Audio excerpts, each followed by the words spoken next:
I was called by George Holland and Michael Grant to kind of get back involved because Danny Nelson and I, we basically understand, we live and breathe that building for about 6 years. And there's parts of that building that Danny and I have been in that I don't know how we were able to get into parts of that building. Essentially, it was a major reconstruction, restoration, and structural modification of the structure. And that's the key component. It was taking an old building that had been around since before the 1900s and basically making it a structurally sound facility for the town hall. With that understood, there were limitations in money. Michael and George asked me recently to get back involved. I asked Danny if he would get back involved and go over what we thought was the most reasonable and responsible thing to do for this building and for the town council, for you to have a full awareness of what your responsibilities and your liabilities were as it related to this structure. So we had worked with engineered concepts, Rod Kennerly, originally on some of the matters involving the reconstruction of that building and some other individuals. Town contracted with Rod Kennerly with engineered concepts and the engineer that is cited here, Brad, to review all of the conditions that existed in and around the building. Essentially, without going into significant detail, unless you have any specific questions, what we have is an aging structure, and that structure requires some ongoing maintenance. That maintenance can be looked at in a couple of different ways. However, what you see in some of this report is how do we take that building and go from an aged structure to one like it is brand new today. So when you look at these numbers, at I think it's page 19, essentially you're looking at basically reconstructing the entire outer shield of that building. And that will give you a brand new building. And that's a lot of money. But that's if you want to look at it, how do you get it up to today's standards, have a building that you don't have to do anything to for 20, 30, 40, 50 years, that's what you have to do. However, understanding the complexity of that building and the scope of the way it was reconstructed, and we have been, I've had several conversations. We met on site with the engineer so that he was up to speed with what was going on during our reconstruction phase. Essentially, what you have is a couple of options. Another sheet that we submitted earlier today, because after some additional look and investigation in the building, Danny Nelson and I went up on the building, inside the building, and did some additional inspection of what was actually going on with the interior components of that structure. We found that the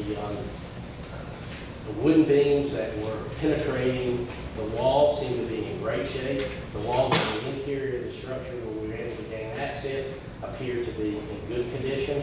They weren't showing any signs of water or weathering. We went all the way up in the attic and inspected all the beams. You have floor system beams, or actually rafter beams that penetrate this wall, and you have ceiling trusses that penetrate the wall. All of those from a moisture level were well within acceptable levels, less than 18%, and most times they were registered at 8 to 10% moisture levels, which is exactly where they should be. So we're not seeing a lot of this water penetration through the wall in these deep areas. The brick components of the building need to be addressed. The outer width of the wall has some areas of concern. In revisiting and inspection, they opened up a couple of places in the wall. They found some areas of concern. And Danny and I, looking at our notes, we understand now more about what's going on. The back left wall of the west rear wall is the one that really suffered the most damage before we got involved. Actually, at the time we did the reconstruction, there was a whole people were crawling in and out of that building from the outside. So it could be slightly adjacent to that area, as well as where you have a chimney that's penetrating the roof and going all the way through this open. That can allow water to get in and create some of these moisture concerns along that west wall. So you basically have four options here. You can go back in and look at this building and follow the engineer specs to bring it up to today's standards, meaning that you have a complete new shell of the building and spend almost $500,000. You can look at number 2, which basically says, excuse me, remove the outer width on that back left corner and investigate and repair that area. We know that area has some concerns because of the previous inspection report that was looked at. Repair those areas as necessary. Perform an aggressive tuck point of the remaining portion of the west wall, south and east parts of the building. Keep in mind, the back wall is brand new. When we did the reconstruction and the renovation, that entire wall was replaced, and it is still in great shape. Address the issues of the parapet wall without removing the entire parapet wall, but remove the coating, which is that top terracotta panel you see on the very top. Remove all of that and readdress it to today's standards, and that can be done. The good thing is when the last roof was put on, they kind of did some of those repairs, so we don't have to do some of the things that the engineer was recommending last week when we had a meeting. So some of those things have been put in place, so the cost will be less. Retuck point, address all ledge areas. One of the components of this building is that there's a lot of decorative components to the brickwork. Well, that opens the building up for water entry. So we need to address that by any ledge that would be open from the top, so any rain that would fall down, we would take a cementitious type material and create a small ledge away from that. You wouldn't see it from the street, you wouldn't notice it from the ground, but it would prevent any water from pooling up in some of these cracks and crevices. So that would be done.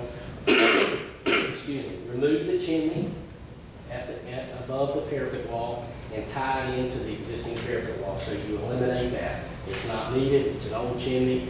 It used to have a piece of metal over it, but evidently it's not there now. So it's open for any of the elements to get down into it. So we would repair all of that, waterproof the entire building. So there'd be a complete retuck point of the entire building in a lot of these areas. Danny and I, in the inspections, we've noticed, especially on the west wall, which is the worst, there's some of the original painting on the strike joints from when the building was built. Because a common practice then was to take and strike a white paint line to give it definition down the actual mortar joint. And it is still present in a lot of those areas. So those particular joints wouldn't even need to be addressed. But as we went down the wall in our investigation and looking at it with the engineer's report, because that's what they're saying, then the joint itself becomes more decayed. So that's where you would have to concentrate the repointing. You basically take a grinder, grind out that joint, and retuck point with an approved mortar mix, like has been used in the past. So after all that's done, there would be a special waterproofing membrane. They've come a long way with some of these membranes since we did the building originally. Some of these membranes will last 20 years. So it's something that the engineer would recommend. We could do one application and it would prevent moisture from entering these bricks and further deteriorating. Some of these materials actually now create a rehardening of the surface that they're attached to. So there are some new chemical components that make the application of that sealer not only a sealer but a hardening agent that will make the brick much more sound. We did notice that there's 2 areas around the air conditioning units. Those units have snow guards on them, so what happens is the wind blows the rain against the building, and then when the air conditioning units are on, the rain that's coming down is blown against the building. And you can see on the west wall, and it's noted in the engineer, where some of the actually newer tuck pointing has actually eroded completely out, back to probably 3/4 of an inch. That's because during the winter months, you get this moisture penetration in that zone, it freezes and thaws, and it pushes out the mortar. So we would need to put some type of deflection shield on those air conditioning units to prevent that moisture from being blown. And it's almost a straight line, about 1.5 wide, right along that. And I've seen that in other structures. Of course, cleaning the gutters out, keeping them clean. They're clean as of today. And we have found the pipe, the exit pipe, and opened that up so that the water from the gutters now would leave appropriately. We just need to get with the Michael, and show him where those points are so that you can keep an eye on that. And then provide the town with a maintenance schedule. In the past, I guess everybody, and it's nobody's fault. If it is, it's probably more mine than Danny's fault for not sitting down and saying, every 5 years, guys, we need to look at this. But we all get busy in our everyday lives. So we come up with a schedule that can go in our PowerPoint or Outlook, and we can know that every 5 years we need to look at this. And I'm willing to do it every time. Danny, he's willing to do it because we've had this previous exposure to this building and make good common sense decisions on what needs to be done. Number 3, you can do all the above section 2 and then rebuild the entire parapet wall. That's another option. I don't think it's necessary. And then of course the last option would be to just tuck point everything you can, clean the gutters, seal the building, and walk away, knowing that you're probably going to have some interior elements within the structure that haven't been repaired, but the building doesn't show any real signs of degeneration. And what I mean by that is deflection of loads. Normally what you see in buildings that are showing aggressive signs of structural degradation, you see cracks in the walls that go all the way through the walls, starting at the bottom and going all the way to a parapet. You see big bulges, but those bulges are not random with the way they're designed. If you look at this building, it does have some ins and outs, but they run horizontal. That's more what Rick Mason was doing at the time. We see that on brand new structures, and it's in my house, and there's nothing structurally wrong with that. I think you have a good town hall. I feel comfortable. If I were looking at buying that building today, I'd have no problem in buying it with or without these repairs, just knowing that there's maintenance issues that have to be done. As a town and a citizen and a town member, I think the town just needs to address it, looking at more of section 2. As Danny and I look at these different scenarios, and I have spoken with Brad and Rob Kennerly, they have a copy of this, and they both are very comfortable with doing section 2 with the understanding you're going to have maintenance on down the line, which there's nothing wrong with that. I will say this building's been around for a long time. Before Danny and I got involved in the town of Summerfield, was so gracious in taking on the responsibility of restoring this building, it was in terrible shape. And there were people then that said the building needed to be torn down. We engaged architects and engineers at that time. They said it just has been neglected and things need to be repaired. It has not been significantly neglected at this point, but we do need to address some of these issues. So the original engineer's report that you have is very close to what we're saying today, but Rob Kennerly is saying if you want a new structure, this is what you can expect. And what I mean by new structure is the exterior shell of that structure. Now keep in mind, the floor is brand new. When we restored that building, it had a wooden floor. That floor was replaced with a concrete floor system that tied back into the footings and tied back in to the openings where the floor joist went into. So structurally, that building is one major component. That was done with engineered specs. You have steel I-beams holding the second floor. All of the walls on the interior first floor support the second floor, as well as the steel I-beams. All that was engineered. So you're not relying on the old structural components going through that brick width to support those loads. It's all been designed to carry it internally. So you can take the walls off and that building will stand on itself. I hope I haven't confused you. Danny and I are here to answer any questions and hopefully give you some guidance.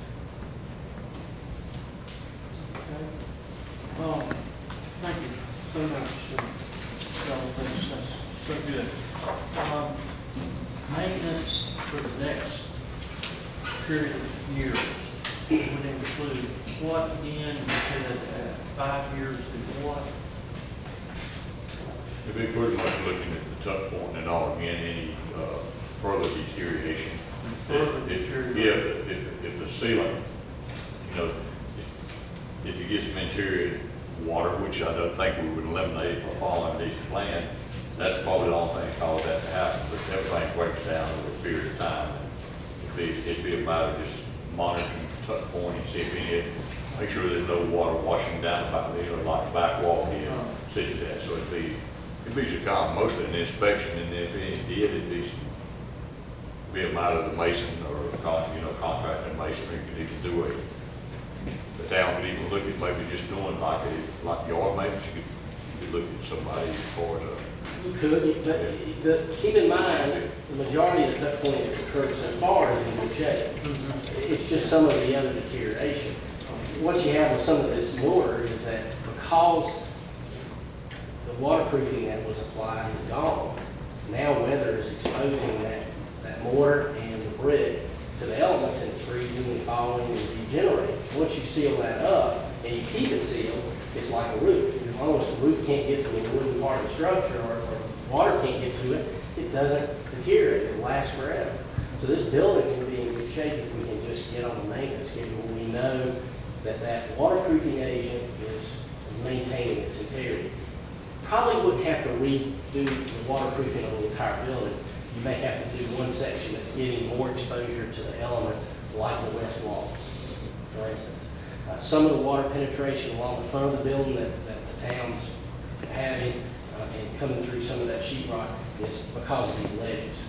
I got up on the roof and looked down at some of these ledges and some of these decorative components on the front of the wall is allowing the water to sit on the top of the brick table, and then it's finding a little crack, and through hydroscopic means it's following down that brick into the inside of that wall. So that's creating some of those problems, so we'll be able to stop that. Now, part of the walls have been tuck pointed up, and the top of, like the door, has a brick coating on that now. But some of the upper parts of the front wall does not have that. So that would need to be addressed in the tuck pointing. The same mason would do it all. The 5-year plan would be inspect. You would not be spending near amount of money, because once you do it right in these other areas and you keep it sealed, your degeneration is much less. So you could I would say put a maintenance budget together for $10,000 every 5 years and not probably have to use it. You might use $3,000 to re-waterproof areas. It just doesn't take much. I venture to say, look at your past budget. We've been in the building a number of years now. You get an idea of what you would look at. And a mason could come out, we could look at it with a mason and make that assessment and move forward. I'd like to point out the area Bill was talking about where you actually got the white line, painted lines. That section has never had an issue. It's never been re-tuck pointed or anything. That's original on a 130-year-old building. So it goes to show that there's some areas exposed more to the weather, and that particular area, I mean, everybody can see it for themselves. It's no deterioration amount to anything. It's very, very minor. Paint's still on the building from 130 years ago. So just go show you if it's protected or whatever, then it'll stay right there. And the engineer I would suggest that the town, if you follow basically number 2, to engage the engineer to write the specs for those repairs, especially to the coating areas, and then to follow his suggestions on the waterproofing agent, because they are involved in what works for them. You wouldn't see a difference in the outside. It might look a little bit darker, but it's all going to be the same. And that material is going to penetrate in and protect that brick for a long time. What would you give as a ballpark guesstimate of money to do number 2 approximately? Less than $100,000, and maybe way under $100,000. If we start, the biggest concern is what we find when we start opening that back west section of that wall. Now, when Danny and I first got involved in that building, there was plumbing in that section. There was a lean-to shed that had been there for years, so I think that may have been a component that added to the excessive degeneration in that back west corner. And plus that chimney is not don't matter at all, because it's open to the elements, and all that water's going right in every time it rains. Mr. Council. Mr. Tesh, would you address the condition of the roof, please? As it relates to the snow guards, As it relates to water coming into the building, it talks here about the membranes. There's two different roof membranes that may not be compatible.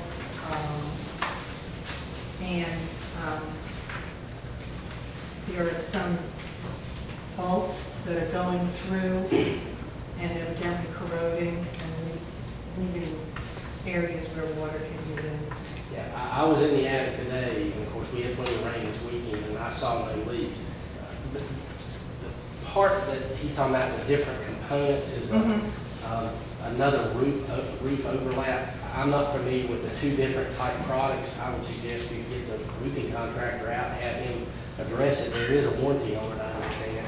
As it relates to the snow guard, I didn't see a major problem with that today, and that can be easily addressed by adding some polybutyl rubber caulking over that that's approved for that type of application, so it's nothing major. Okay, and Those are minor things. you're saying the chimney serves no purpose at all anymore, so it just needs to come out of there? It actually would just be dropped down a little bit from the roof, and then the coating would then go straight across it. So there'd be minor repairs, so that it would just drop down to the same level as existing coating, and below it. And then the coating would just go right straight over, so you never see that chimney. You don't need it, there's nothing tied to it at all. It was probably where they used to have an old stove in there years ago. And there used to be two chimneys, wasn't there one on the back wall? Well, I thought it was, but now I'm not sure. But anyway, but that's easily addressed, and that's not a major expense. So you're saying if we do number 2, suggestion number 2 on the sheet, that you consider that a 5-year maintenance plan would be sufficient to keep that building around for how long? From now on, if you look at it every 5 years and knowing that you may need to do some additional tuck pointing, and you understand that, older structures require constant look and maintenance. That's just the way they are. There's nothing wrong with that. It kind of keeps the interior of that building intact and keeping it dry inside. Keep in mind, when we took over that building, it leaked as much outside that building as it did inside. The roof leaked. The back wall was fully penetrated by the moisture and the loads, and it was gone. And so you've got an interior now that's maintained, it's in great shape. Humidity levels are down. Today, the humidity levels in that building is 45%, which is beautiful. And there's no signs of any water entry into that building from the interior side. And that brick wall's thick, has a lot of absorption capacity, but you don't want to push it. If you had to rebuild that building today, could you guesstimate the cost of rebuilding a similar structure? Probably less than the renovations of this total plan. I mean, because you have to tear out and put back. And you're dealing with interior components that are already built, you've got to move your staff. I mean, it's going to be a mess, let's just face it. And it's not the best corner to work at in Summerfield. It's busy, it has its own challenges as it relates to traffic, so accessibility around the building is a challenge to rebuild that. That's one of the reasons you see this cost so high. It's just very relaxed on that south and east wall. The rest of the building is fine. If you look today, the back side of the structure, it's really wet down the back because the gutters were stopped up. That'll go away and that building will dry out. On the back, the rest of the walls seem to be in great shape.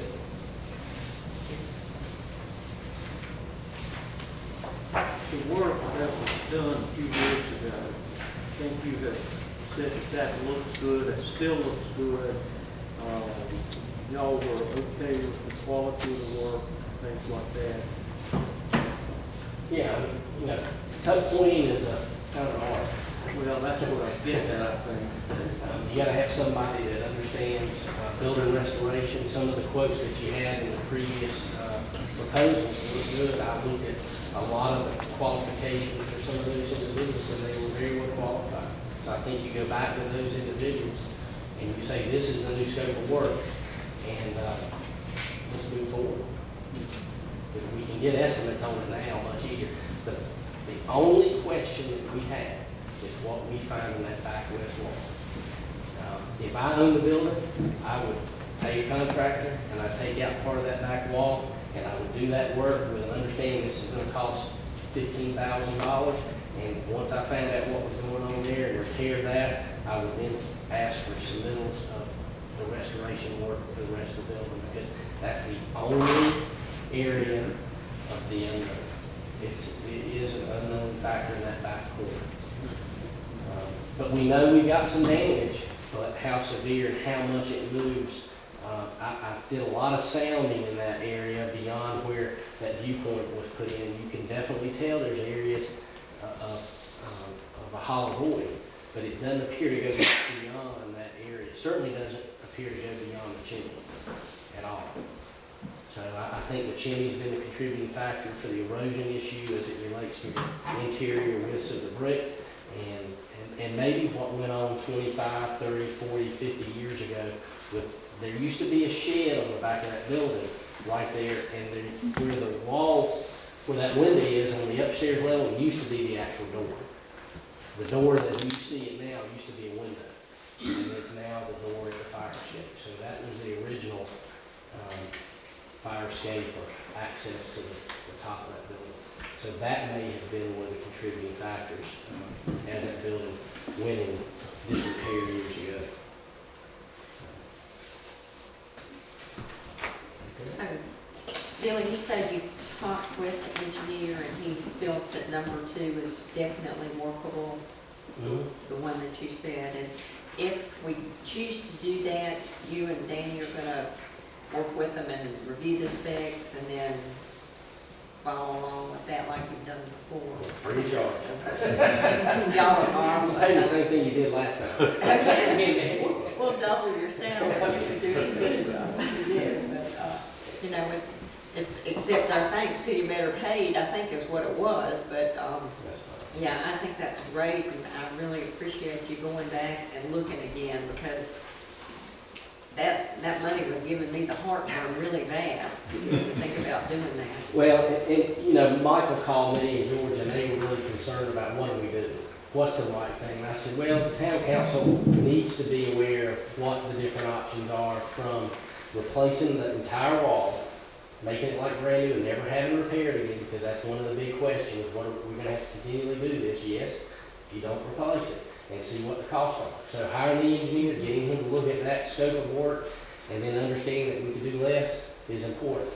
Because, you know, let's face it, you know, Michael and George there don't get exposed to some of the things Danny Nelson and I do every day. There's things we've seen in some of these old restoration projects we've been on in our business life that have given us some of that scope of understanding on these older structures.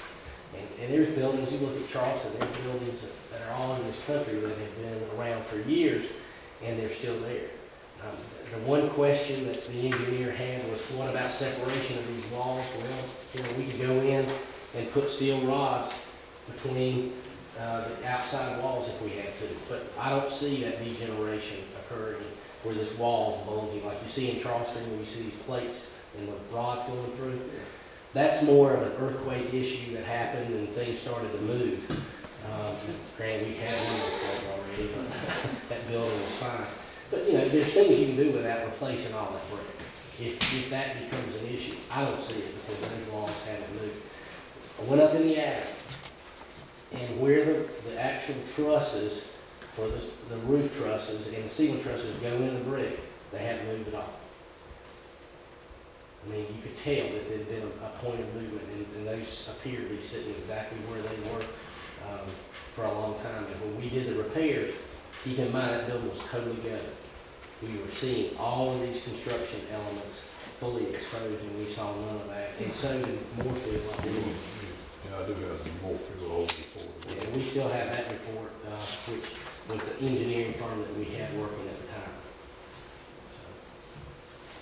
So are you suggesting that we start with the back west wall and fix that first, and then address each additional thing individually What kind of a time frame are we talking about? Oh, maybe over a period of a year or 6 months, go from one project to the next? Or are you saying do the back west wall and then everything else? Well, you could do the scope of the back west wall with the scope on the rest of it, with an understanding that if you found less of a problem or more of a problem, you'd have a square foot price for the repairs.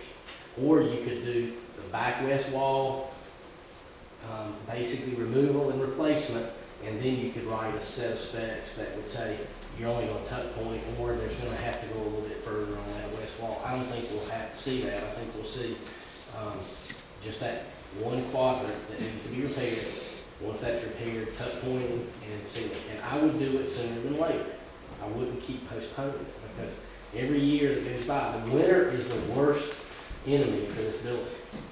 It's the freeze-thaw effect that you have with this moisture. Now, we can certainly put a deflector shield on that air conditioning, you can stop some of that. But when you get moisture, driving rains, and then freezing nights and temperatures, then that's when you start getting the problem. And it's not when it gets to 32, because the brick has some radiating qualities from inside the building, although Michael was telling us today, it doesn't take hardly anything to heat and cool that building, which is good. But that means you're not getting the heat loss into that brick. So it's just the radiation buildup during the day. When we got down to, 10 degrees this past winter, that probably did some damage. And that's what we see in these other structures. So I would either take it with an understanding, you're gonna get the west wall rebuilt, and then get the scope of work for the rest of the building being done right away. Because you could essentially hire a contractor, get a price for doing that west wall renovation. Immediately go ahead out and get prices for the rest of the work, because we know what we're gonna have then. And then once that west wall is repaired, we'll know there'll be no other restoration work beyond that outside tuck point.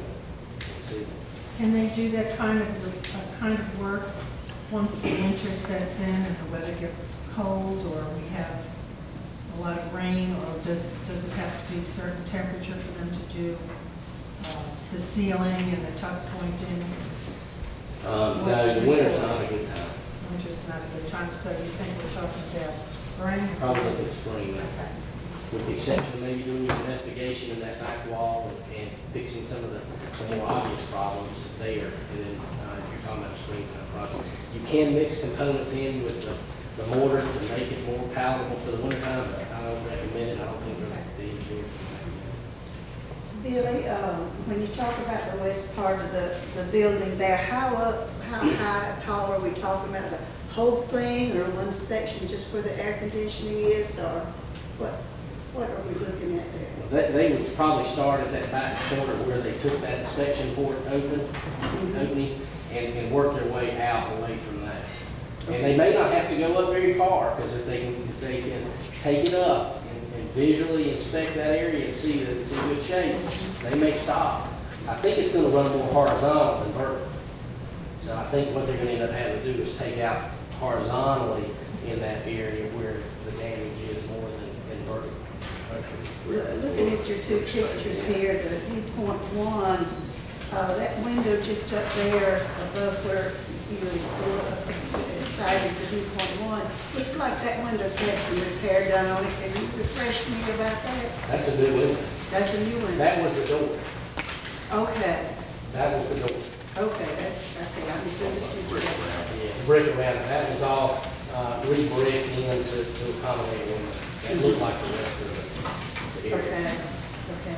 And when y'all did the back part, I understand that the other three walls are like 3 layers of brick that are holding everything up. The back wall, does it have wood in it? Did y'all Have frame what? it with wood? Wood. It's made just like the other It one. is a 12-inch thick wall. It has 8-inch CMU, which is block. Mhm. The inside portion, 8 inches, would be block, and then it'd be like brick veneer with new brick on the outside. So it's still 12 inches thick like the rest, but it's not a solid brick wall. Okay, But it would have ties that was inserted in it during the masonry work and everything, tying the block to the brick, or the brick to the block, whichever way. so I'm gonna ask another question, let me see where it was here. this probably has nothing to do with anything, but is the Gordon building built the same way? Okay. Good answer to that. Yeah, I just wondered, because I hadn't seen them Basically, having you to do all that stuff, but I know the inside of that is just, Basically, they were built sometime the same time period, the best can tell. For the, I think the Gordon building was probably built prior to, whether they used the same masonry crews, whether it's built the same way. and you're talking about the water, the gutter, y'all had opened that gutter. Where is that water releasing to? Does it go to the septic tank, or is it down a creek drain or something? It goes to the street side, And the ditch. there's a 4-inch To the pipe. ditch. Okay, that's where that, okay. And it's exposed with a flag on it right now. Okay, and one other question. There's a problem at the front doors, it seemed like a lot, I don't know if that's still going on, but I know the original sheetrock was there, was the kind that was made with horsehair, so they was trying to keep it, is that? For the plaster was horsehair. Yeah, the plaster is, so, and a lot of times that was flaking off. Is that because of the moisture too? Is that something that needs to be addressed if we're going to address this, or has it already been done? It's in proposal 2, they'll take all those projections on the building and seal those up. So the ledges that exist now that are pocketing the water, carrying it down to that area, seeing that degeneration inside, would be eliminated. And then seal that way. If you look, which well, I've got pictures that I took today that basically you look down on that building, you can see the ledges and how they basically allow water to stand back in those back sections with the wall. And of course, it doesn't have any place to go except into that brick. And down, and through capillary action, it'll pull it way into that brick all the way down.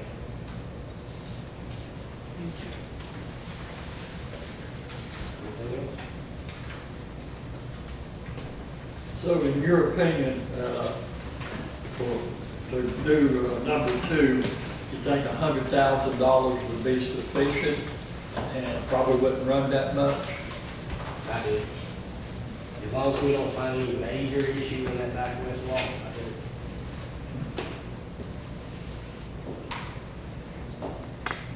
But we certainly get bids, and we'll be glad to work with the town to review that information and the bids, and we'll get, when I'm in town, I'll be glad to stop by and look at what's going on. Danny's around more than I am, so, and he's harder on people than I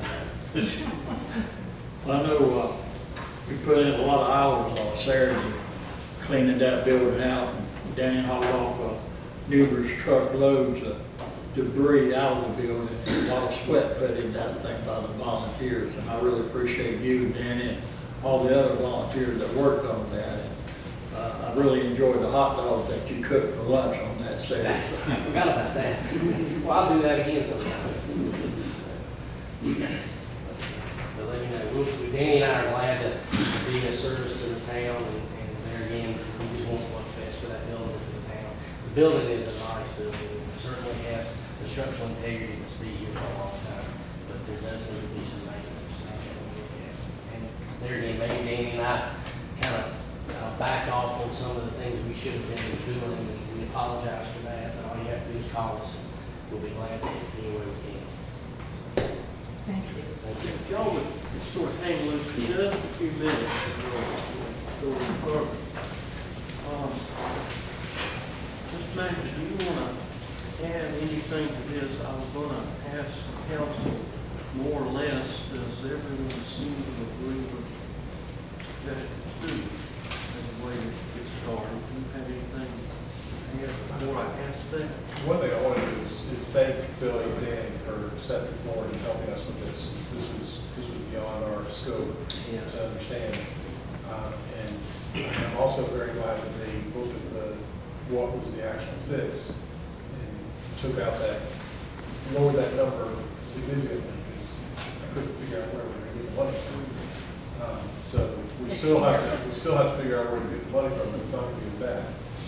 So I really appreciate them doing that. The only question I have is, in that 5-year maintenance, would it be necessary to open up, to create U-ports in other areas like we did this time, just a day opening, day close, to see if there is deterioration occurring elsewhere, or is that only if we actually witness deterioration? Only if we saw a reason to. What you do every 5 years, and you guys live and work there essentially every day. So if you saw something of concern, that's when you call us and we can come back and look. Just be a good visual inspection on the outside, no any deterioration. That was unusual, whether it be bricks flaking or water penetrating or degeneration of the ceiling. Because we did the waterproofing, 5, 6 years ago, maybe not even that long ago. And it's concerning to me that a product that we thought was going to be good waterproof obviously may not have been.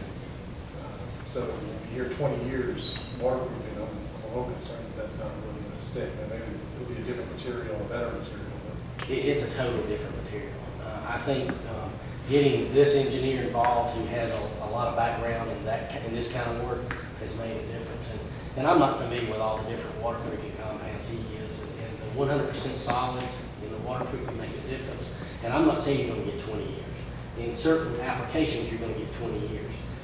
But that's why you do the inspection every 5. It may be that in 5 years you inspect it, and the wall that gets the most exposure, west wall maybe, you're going to have to reapply that wall.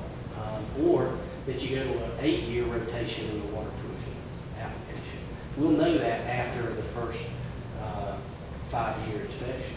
But there's been a big improvement in a lot of compounds in the past 5 years. Amazing differences in the way the products are made, going to waterproof-based compounds versus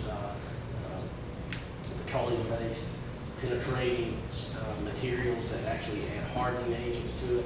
So that kind of technology has evolved, and we'll take advantage of not only engineered concepts, but maybe some of the subcontractors that you had on that list that we were working in Charleston, for instance. Those individuals have a daily working knowledge of what it takes to make a building last. And so I would rely on their expertise in conjunction with Rock County. But yeah, to answer in simple terms, no, you wouldn't be able to viewpoints unless you saw something. I think the viewpoints were very necessary this time to look at it, but they also confirmed viewpoint 1, I think, was the west wall. The other 2, when they looked at them, they really hadn't been disturbed. There wasn't nothing to cause attention. And when you take them out, you're actually damaging the building and you don't need to. And some of you don't remember, but we were halfway, probably 90% finished with that building. A car ran into the front, south, east corner of that building at 35 miles an hour, and it knocked out 20 bricks. That's it. And, I was amazed. It tore the whole front end of the car up. And this building is mass. The reason it is in good shape is the amount of mass it has. It has a massive masonry. And it's like taking a big bag of sand. As long as it's contained, it's fine. It's when you have leaking components that you end up losing the strength in that mass. So that's how this building has to be looked at. It doesn't have footings. It has cobbled footings, so bricks laid sideways out further. But that maybe adds to some of what this building has in its strengths and lasting. When the earthquake hit, a lot of these buildings don't move and crack like new structures because concrete's going to crack. Well, this has some ability to absorb that fracture. So just, it is what it is. We'll be glad to stay in touch with the building. And I do love the building. It kind of got under my skin when we started the construction. So Danny and I had nightmares sometimes about how we were going to get fixed. But the town pulled through it. And I will reiterate, it was not Danny and I. It was a total community effort. In those days, we cooked hot dogs were some of the best days I can remember. That building. All right. So does the council agree that number 2 is what conversation do we have? Well, before the meeting started, I talked to Ms. Faulkland over here, and I talked to Mr. Williams about the price that was involved, almost $500,000. And I said, that's going to be awful hard and put a burden on the citizens, spending that kind of money trying to come up with it.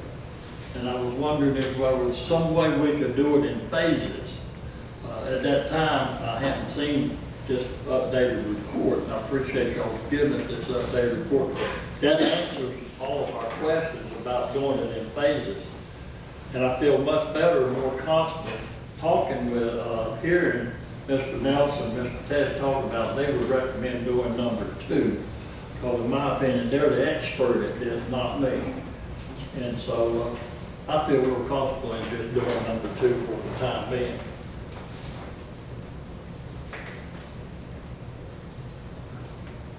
No comments? Number 2, the item number 2 would be the total fix. Total fix. And you're saying it would be 100,000, you're guessing it would be 100,000. No, one being the major restoration. Number 2 being the best method to deal with the building, make it sound and stable. and weatherproof, yes. Not building a brand new building. Yeah, that's correct. Number 2, number 3 actually added to the parapet wall because the engineers had some concern about the parapet wall. And today, I think you went up there, I mean, it's just a solid rest of the building. I mean, except the ledges and where the water's getting up under the coconut. And that's the only reason I think we added number 3 if the council chose to. What it do is kind of put a cap on the whole building and prevent any possibility of anything getting down into the interior wall. But I think number 2 would do the same thing. And you wouldn't get in, you're gonna lose all the detail, that's all gonna have to be reconstructed, recopied to put it back, and then you'd actually have a new parapet wall top of an old building. So we don't see the necessity of it, just give the council some option to look at if it's so chosen. I don't see that we have to fix the building no matter what. So we really don't have, the only choice we have is how we do it.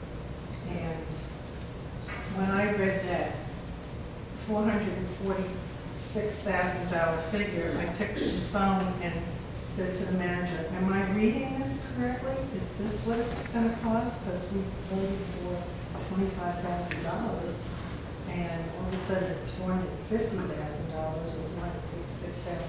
So I kept thinking about it, thinking, what is our choice here? We either let the building fall down or we fix it. This, to me, is a more reasonable option, a more affordable option, and I feel very comfortable hearing from these 2 gentlemen that had so much to do with restoring it in the first place. And so I think I'm going to be able to sleep easier tonight with option number 2.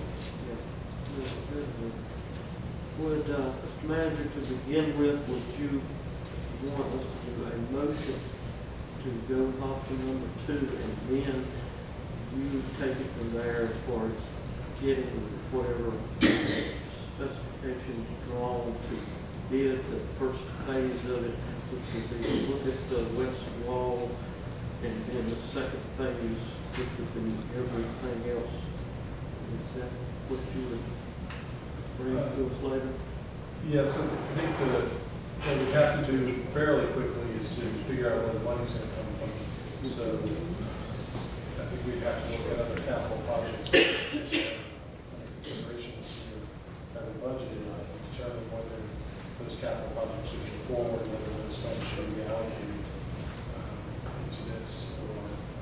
And the other issue that I think we have to consider is staff time to oversee. I know they've both offered their time to oversee the project, but in that this is an unexpected project, so we have to do some shifting around as far as what we can get done with this project.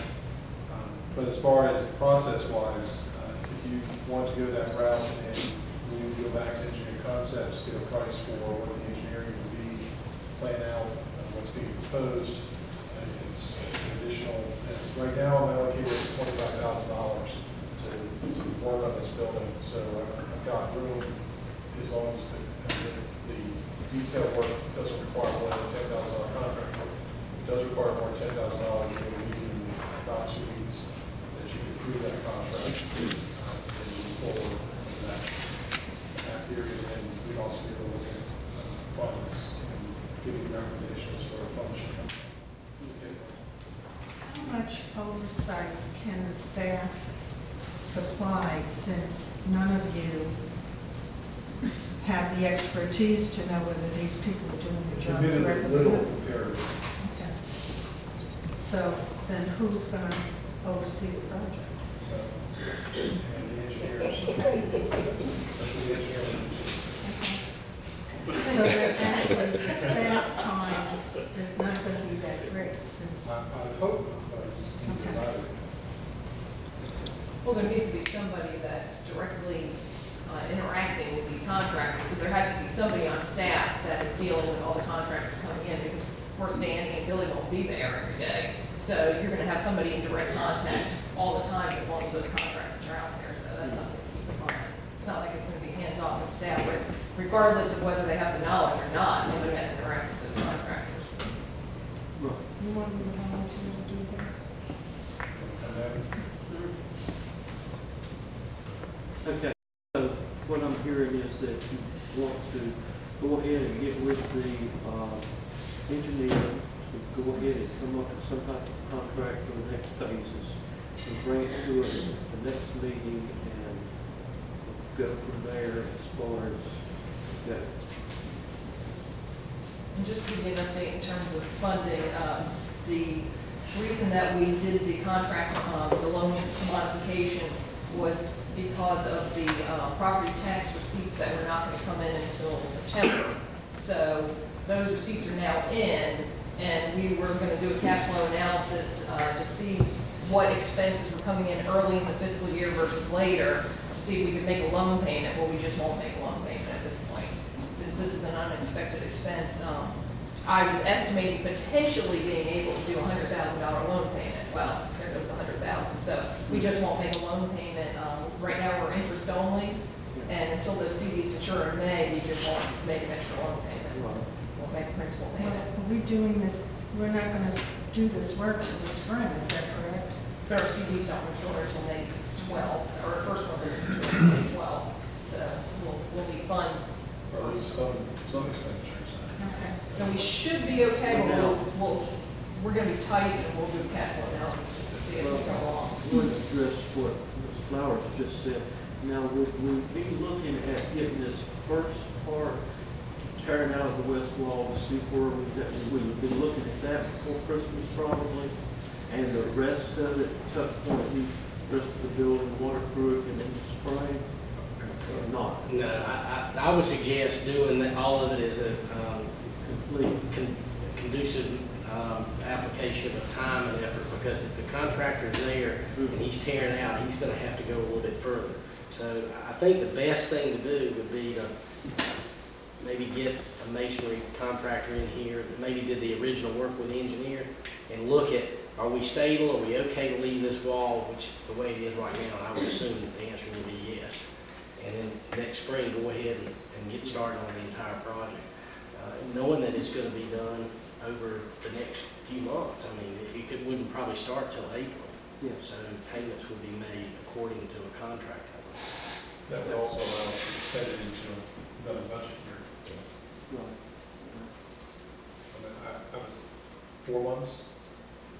Yeah, and, if you wanted to do some of the work today, for instance, this year, you could take the coping off and address that coping issue on the top of the building and seal that chimney and get all of that done in this fiscal year, pay for that. That wouldn't be a big expense, I would think, but we could get a quote on that. Which could easily be done, whether. Which could be done anytime between now and the end of December. And that would help stabilize the wall through the winter. That's right. So And would that seal up. we could pick up. If you weren't gonna do anything soon, I would just bring a piece of metal up and I'd tap conduit to the top of that chimney to seal that off. Because I took the measurements today, so I could do that and have that problem solved. But you could theoretically do all the coping work and get that design in, get it done in this fiscal year. And I don't think you're looking at that much money. Well, our fiscal year is June. So, I mean, in this It's year, not before the December, calendar yet. yeah, this calendar. Yeah. So you have $25,000, so that should be, A bit more than that, I would think. that would be more than enough. Okay. so we can get started with them. And we'll continue to work with Bill and Dan. Okay.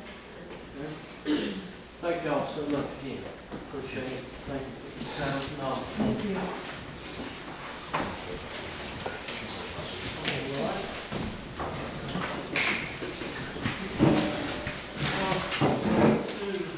The presentation of capital improvement plan process.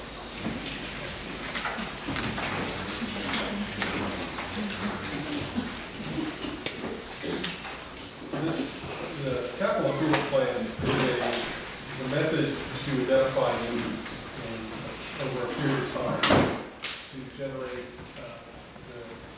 what are the different issues that are coming up, what are the needs, what are the wants, desires that there may be of the town government and the citizens to provide infrastructure is usually how it's considered. We don't have ever had a capital improvement program, at least a formalized one that looked out over a period of years and tried to plan out expenditures and projects. So last budget year, we discussed having a CIP. We basically kind of got bogged down in the process because we were also trying to do the budget. And so what we ended up doing was creating a framework for doing a CIP. We looked at the process, but we didn't adopt an actual CIP. We just looked at a couple of projects that were proposed for this fiscal year that we're in now. So typically, CIPs are done in the fall time period of the council's work period so it's not sucked into the budget process. And so that when you go into the budget process, you basically have already figured out what your major CIP issues are, and then you can figure out how you're going to fund them in the budget process. So whether you're going to raise taxes, whether you're going to go for a grant, things of that nature. It also helps you identify what those 3 or 4 top items are, and then maybe you can only fund 2 of them in a given year. So it gives you an idea of how you're trying to post things. This is new for us, and it's really one of the very first questions that has to be answered is that does the town of Summerfield want to actually adopt a formalized CIP? And that takes council action.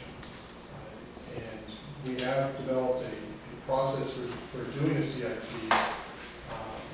and it discusses the idea of prioritization, that there are town council priorities involved, that there's a criteria that helps rank things, whether they're a health, safety, or welfare issue, whether it's a maintenance and replacement issue, whether it's expansion of existing program or expansion of new programs. So like the health, safety, welfare we discussed last year is the park dam, and it's been under a violation notice for a number of years. It's been a low hazard dam, has been a critical issue, but it needs to be addressed. That's a health safety issue. This building discussion that we just had is a maintenance replacement issue, a significant maintenance event. And the idea moving forward would be, now that we've got an idea that every anywhere from 4 to 6 years, probably 5 years, we'd be putting in $10,000 to $15,000. We would be putting that aside basically so that on the CIP, as that rolled around, you would be able to identify, okay, well this year is the year that we got to spend. We think we're going to have to spend that $10,000 or $15,000 to maintain the building, so maybe that's not the year to do something else because you want to keep the cash flow even as you move through it. An expansion of existing programs would be to expand the park. We've discussed the phase, it's actually phase 2 now of the athletic park would be adding more fields. Well, those fields we already have fields, so the expansion would be, we'd expand, we'd have the same programming basically. And then an expansion of a new program would be if you made a decision to build a park that had a new item, whatever that item may be. Or if you went to Arnfield Park, for instance, and decided to start working on that, that would be an expansion into a new park area. So those are the different ways that you rank these. And then you go through and basically try to rank things based on what should have the highest consideration for funding, moderate consideration, or least consideration. And this all helps you to rank what you're doing in a more logical manner. And I've created a criteria sheet. We've tested it in-house, just trying to work our way through it, pretending that we were a town council member and getting a chance to try to rank things and try to come up with a plan. So inside this, you see a capital improvement rating sheet. Once we decide what the projects are that you're interested in, then we would use this rating sheet, and everyone would have an opportunity to rank these, and then come up with some ideas, so that you get everyone on the council would have that opportunity to input what they feel is an important issue, and be able to, from that, get a kind of evening out the scores, basically. There's 6 of you, so all 6 of you voting, it would be the high and lows, basically, to even out. But it also, what we try to do is build in some concept of public feedback. So one of the items of ranking would be to create a methodology to go to the public and ask them to rank the different capital projects that are proposed, so that can then be factored into the ranking system. So something that gets a lot of positive feedback, we get a higher score. Something that got negative feedback, we get no score, basically. We get 0 in our ranking system. And then because you want a capital program to be based on some generalized criteria of where the community is going towards whatever goals have been established, items that are involved in a comprehensive plan could potentially receive higher scores. If a project has been identified by the town council as a strategic priority, those would get benefit of being bumped a little bit longer, a little higher score. The project's expected useful life, the longer something can last, the higher the score it gets. And then you also try to look at operating and maintenance costs, and if it reduces the costs of doing something, then that would get the highest score. Now, typically, to be honest with you, most of our projects are not going to be in a situation where you're reducing costs, because unless you're have a sewer or water program in place and you're replacing a pump that's more efficient, then that will reduce your cost. Well, we don't have those sewer and water systems, so that's not the case. But if maybe if solar becomes more effective, you can have solar panels on a roof that cost $15,000, but it reduces your operating costs for that facility, then that may be one of those things that can get a higher score if we went that way. And then if it costs on change, or as most projects would have at least an increase in cost to maintain. Then you look at the funding sources, and those items that have a higher chance to get matching funds from some other source that the town would get a higher score. So if there's matching funds from a federal grant, there's matching funds from a state grant, if there's matching funds from NCDOT to work on a project together, those things would get more points than things that were coming from this fund balance or unused funds. And then, of course, the prioritization of town council makes up the last portion.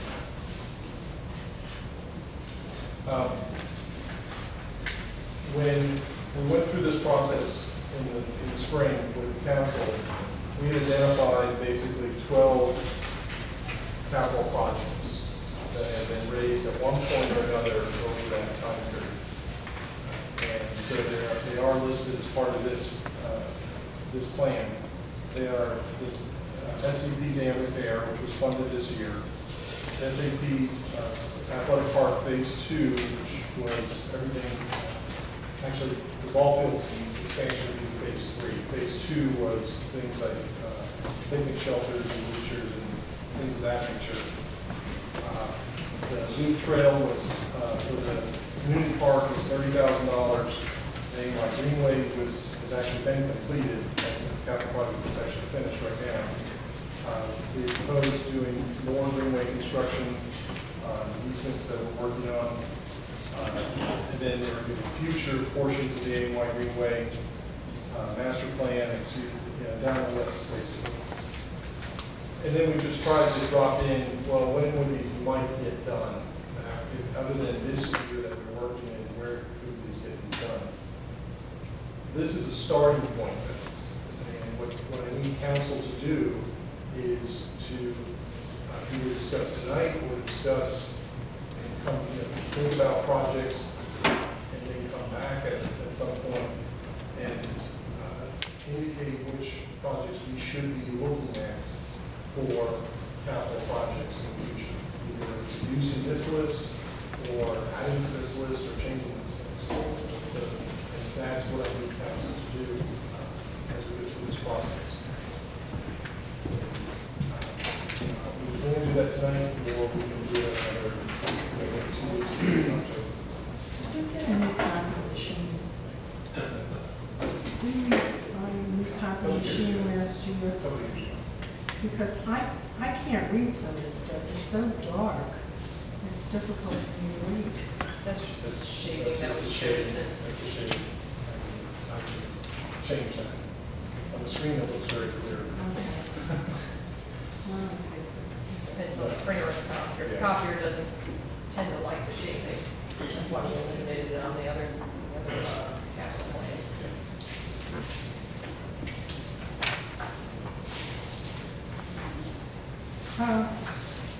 I don't see anything in here to show, maybe I'm looking at the wrong section, but we talked about maintenance costs. Where do we see maintenance costs for some of these projects? There's an attempt to capture maintenance costs in and you can't really, and this is a problem with the shading, so maybe I'll do away with the shading permanently. But in section 4, if you take any, I just flipped to summary number 3. This is Loop Trail at Summerfield Community Park. What page is that? That's page 11. If you look under section 4, it tells you projected costs, and it says total capital cost estimate $30,000. And then underneath that, it says total operating impact estimate. And you see fiscal year 14 will be $1,000, and then $1,000 in fiscal year 16.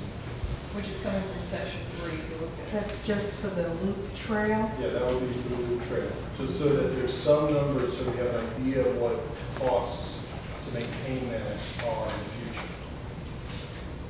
So we can see what the effect would be. Okay, because every, I'm having such a hard time on this. Does every proposed project have a maintenance At cost? this time, it doesn't. What we would move to is try to gather that information so that when you will make a decision about a capital project, you would at least have some, in some cases, these are estimated guess as to what something may cost in the future. But it's an attempt to capture those numbers so that you have an idea of what the effect will be.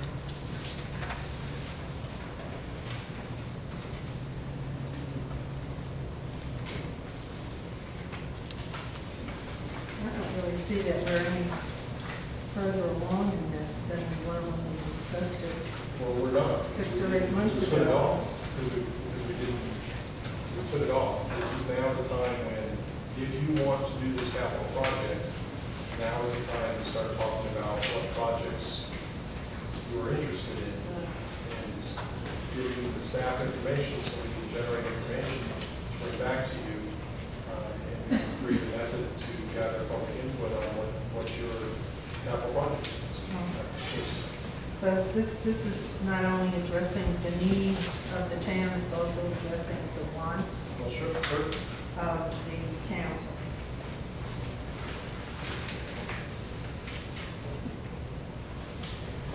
What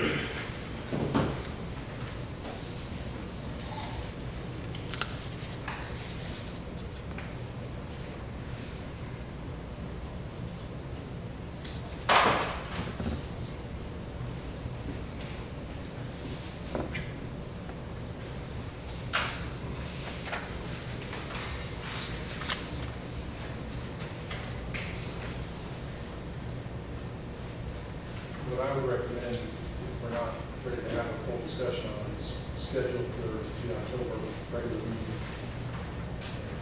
Bring it back with your feedback, tell me what that feedback is, so that I can have something to go off of.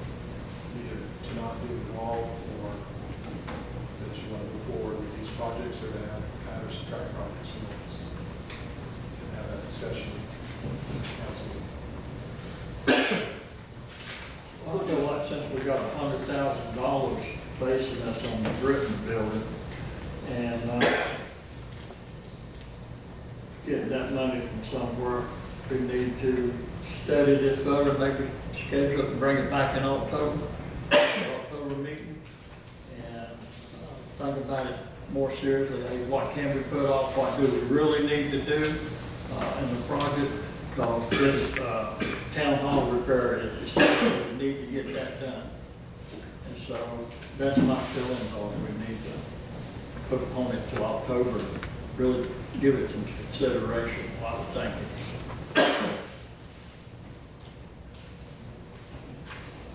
Is that the consensus of council? What does October look like? So far, it's pretty light, there's no other cases. Good.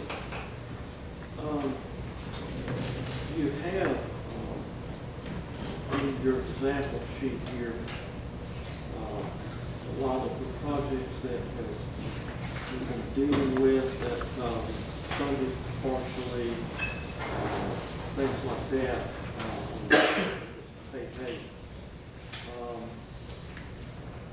Have you got any ideas yet of how to do the public input on it as far as a next step? Is this something that we would do in-house? Would it involve methods like we did for the development ordinance, open houses, things like this? Or have you got any idea yet how? The best way that I am coming up with to do it is that once I know what the projects actually are, that we would put that information out to the general public. We would have a survey on our website that tells people about each project, gives them an estimate of cost, and then people can comment on that on the website, and then we would also hold some sort of open house and gather information, probably do it similar to the comprehensive plan, and have each project on board. And then people can rate it, like it, not like it, put comments on it, and then once we gather all that, we would present and have the wall data basically. We can see all the comments, and then just a numbers game of how many people thought it was a good idea, how many people thought it was a bad idea, and that would give us the positive feedback, negative feedback criteria, so we can try to put a rating on it, basically a number on it. So, and we post all that to the web, so we put on plans. Some of these items, again, trying to figure out how the methodology would work in the future. We've got town hall and on the example, we've got figures stretched out for triple years, when in fact we don't have a clue what if anything is going on with that. How sort of do we rationalize something that we really don't have any plans, any concrete plans for? How? If you have no concrete plan, except that at some point you want to do it, Yeah. then it would be just a future year beyond the CIP, would be in that final. If you look at the summary, there's a future year it would end up in that column. If it was something that you knew that you wanted to do, but you didn't want to get started until 2 or 3, 4 years out, then we do it in 50 years. Now, realize that further out in time it is, the less accurate you can be when trying to factor in what the costs are.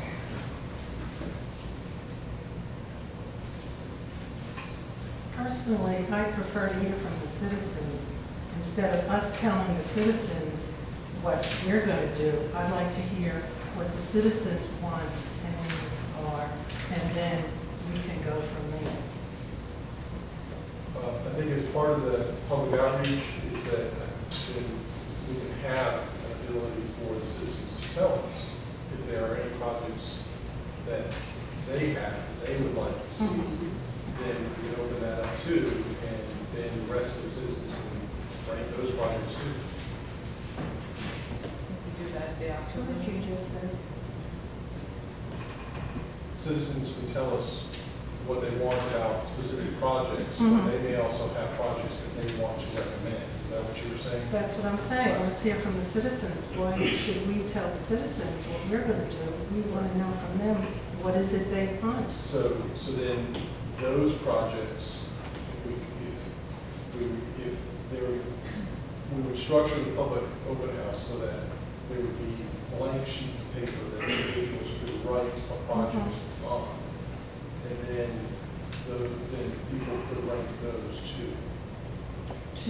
Also, in addition to what we're telling. In addition to, the citizen would be able to come in, write a project on it, and other citizens would comment on it. Yes. And the council then would consider Right, those things. projects also. I keep saying also. Instead of the council telling them the projects that we're proposing, they need to tell us what they want. Well, it seems like to me we have to give them some kind of guidelines, they're not going to be etched in stone. That's the whole idea of the public hearing, is to let the people see what our ideas are, and if they say excellent, 3 of ours, and put up some of theirs, and that's I'd what rather the hear from the difference is. citizens first. I mean, that's what we're here for, to represent the people, not to tell them what we want. They're supposed to tell them. Well, they're going to have a Tell us choice what they to want. say, I don't want it. Mhm. It's not like we're saying, hey, you got to have this. Plus, we're supposed to have the pulse of the people, our daily interactions with the people, be able to see the needs and the wants and things like that, and then bring it forth and not get it. And they already did tell us some of this information because they told us through the comprehensive plan process. Exactly. These are things that we would like.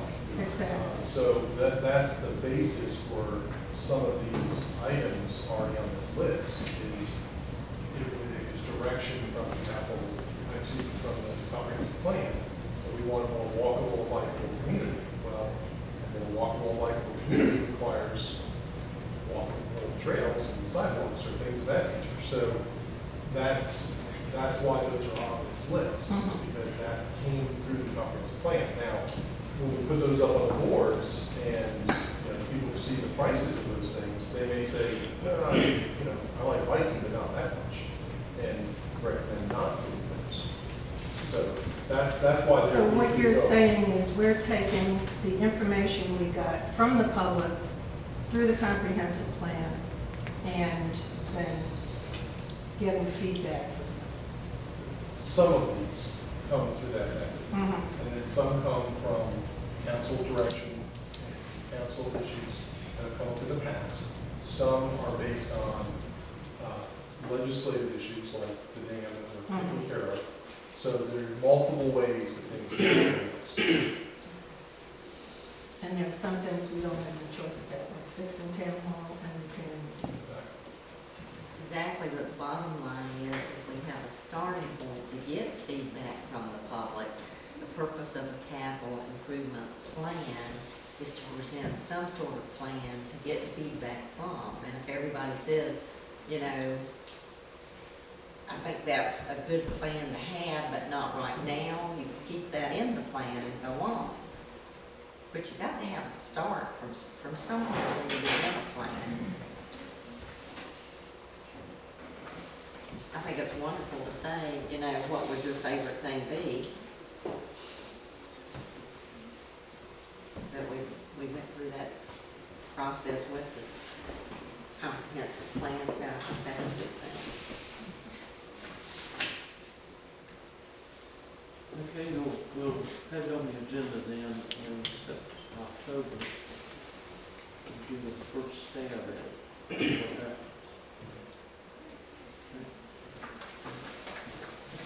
Then we'll have the public comment from the Summerfield area, or road area plan, so we can look at that also. No comments. Okay, next on the agenda is discussion approval of funding of the Summerfield Wildlife Center. To clarify my understanding of where we're at right now with the funding for the Wildlife Center, the council voted that pending receipt of the proper CBO package to fund the Summerfield Wildlife Center for X dollars, whatever it was, $2,500. We received information from our finance officer that, in fact, the items and information was not complete from the Wildlife Center folks when we received it. Plus, they have not had an audit. This amount was obviously over $1,000. And so technically, we could not fund this as a CBO project. Mr. Bridges, when he was here at the last meeting, indicated to us that all monies received for the center were done through the Greensboro Parks and Recreation through the Vermeil Park portion of it. The manager has found out that that is the case, and a decision, in my opinion, is whether or not we would like to go ahead and make a formal funding of that $2,500 to the Greensboro Parks and Recreation, with the understanding that it would go to that center, and or not, or anything else y'all got. I'd like to hear from the finance officer. Well, since it would be an intergovernmental expenditure, we had decided when we went over the community-based organization policy that we would not include intergovernmental payments. For instance, Operation Save the County, anything else we do intergovernmental, I think that's about it. No. But we would not include the intergovernmental payments. So this payment, if you approve it, is outside of the community-based organization policy. Now, the community-based organization policy was for nonprofits and community-based organizations, and when they presented the request, they presented it through a nonprofit. I'm not quite sure why they did that, because I don't think the intent was for the money to funnel through them, but we did not have enough information in order to make that decision. They, of course, did not get an audit. That's one of the requirements of funding. I know he did state that Guilford County and Greensboro did not ask for audits back years ago. It's my understanding now, I've heard this, I don't know officially, but it's my understanding they do now because of some problems they've had funding nonprofits in the past and tracking of those funds. So things have changed a lot since then. Now, once again, council received my notes regarding that organization. I don't know the relationship there. I don't know how they fund, if they fund any of the center's operational costs.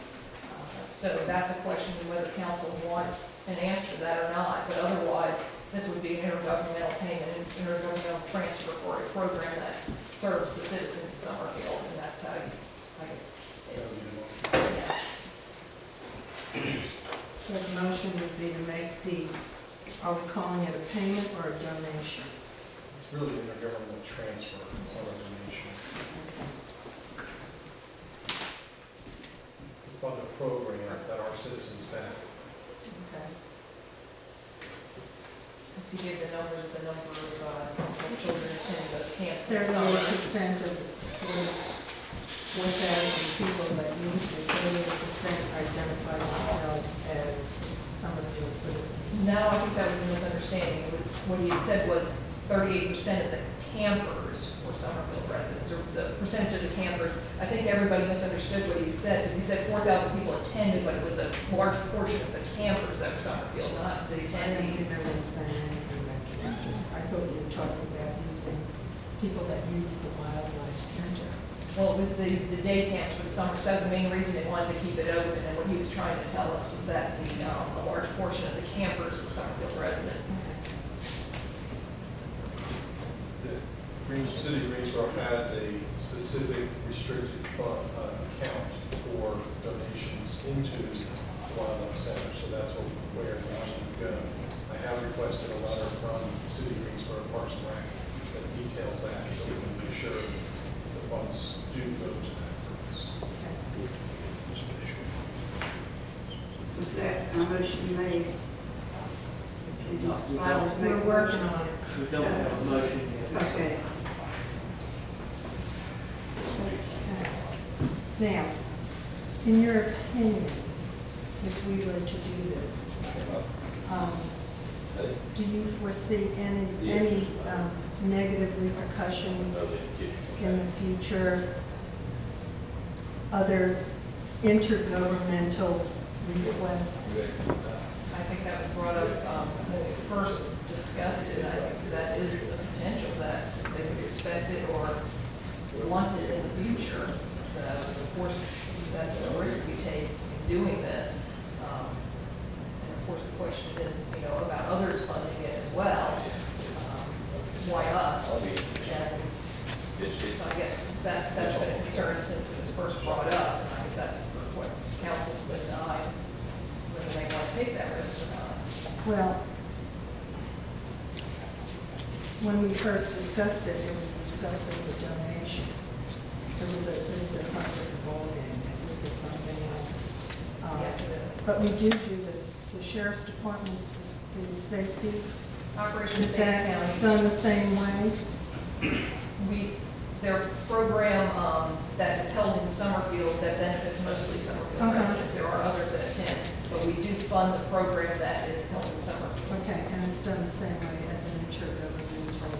Yeah, we make a payment for that program each year, and it does not run through the community-based organization policy.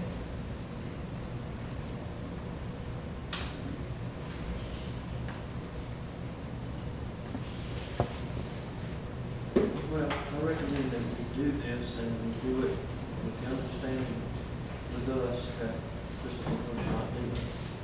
Well, I think that's what he said. I think what he said in the first place. A one-time donation. You know, something approved it. And, Well, yeah, if it was okay before, it's okay now. Yes.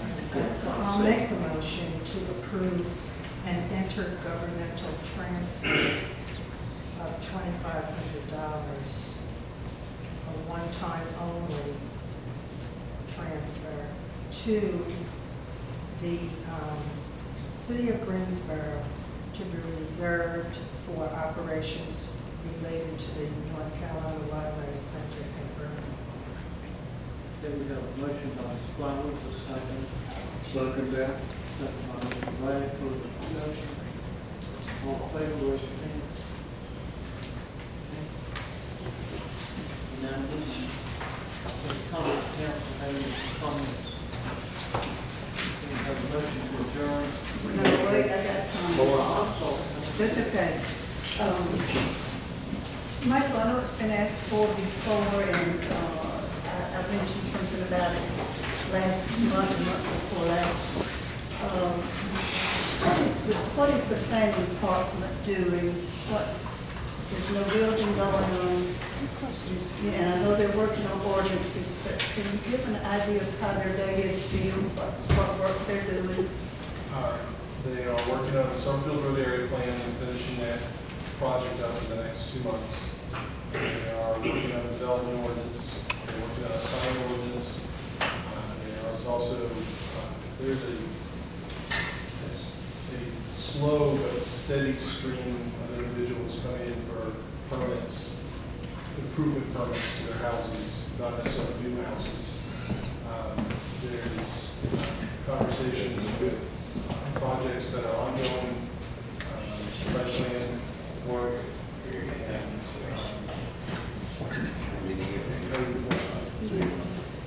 but as I said at the budget, I'm watching those carefully. Okay, I would appreciate it if you could, you know, just make sure their time is being used wisely, because that's one of the largest things in our budget, $222,000 a year. Well, the big chunk of that is the planning, is the development ordinance and the Summerfield Road area plan. That's not personnel costs. In that budget for those two very large expenditures, that's only what the consultant is charging us, is that correct? It doesn't include staff time? This is not include staff time.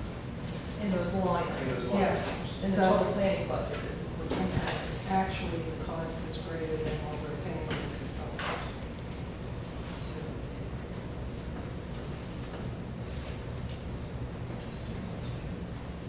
and that budget does include a minor amount for expenses, for instance, when we do the meetings to go over the plans, the public open house, so there's a minor amount in there for that as well.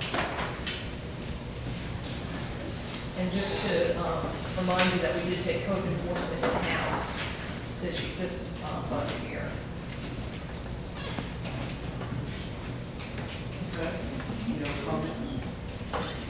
Make a motion to adjourn. Motion to adjourn, second.